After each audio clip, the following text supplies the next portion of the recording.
So what's up guys, nandito po tayo ngayon sa Don Domingo. So magdi-detail po tayo ng mga sasakyan ngayon. So ito yung una nating i-detail. Ay hindi, vlog niya pala to. Kala ko vlog ko sir. Sir, That's to be back. Sir, bilang magiting na manginginom, anong may papayo mo sa mga baguhan uminom? Yun lang. Mag-member sila sa amin sa Team Inuman. Team Inuman. Team Inuman. Ano sir, pare. Ano Ako may papayo naman. mo? Ano? Okay, cut! Take two!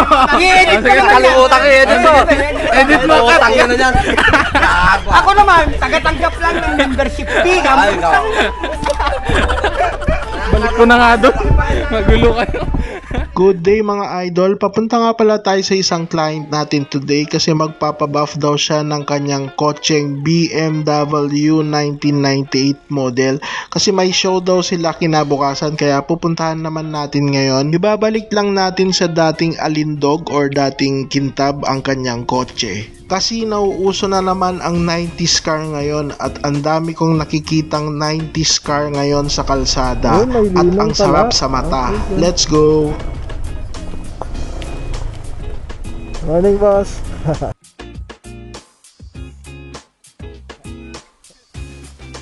Eto nga pala yung sasakyan niya nung chinek ko, punong-puno ng acid rain. Makintab naman na siya pero mas pakikintabin pa natin yan para mas pumogi. Let's go! At syempre, kailangan natin hugasan mabuti yung sasakyan at gamitan ng clay bar para matanggal lahat ng mga stain ang nakakapit na dumi sa sasakyan. At pag nagbabuff ako ng isang sasakyan ay kailangan dahan-dahan lang. Hindi kasi pwedeng madaliin at inaabot ako ng 6 to 7 or to 8 hours bago matapos.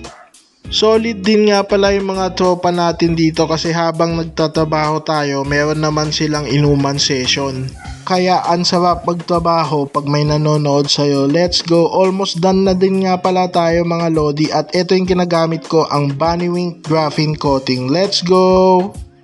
Ito yung ginagamit kong coating na pang finish sa mga ginagawa kong kotse or motor. Ang Bannywink nga pala ay nagbibigay ng anti-dust, anti-heat, anti-corrosion, super high gloss at meron din itong hydrophobic. Ito na nga pala yung kintab ng sasakyan nung matapos ko siyang gawin. Meron na din siyang hydrophobic. Ayan, super kintab na at ito naman ang montage ng sasakyan. Let's go!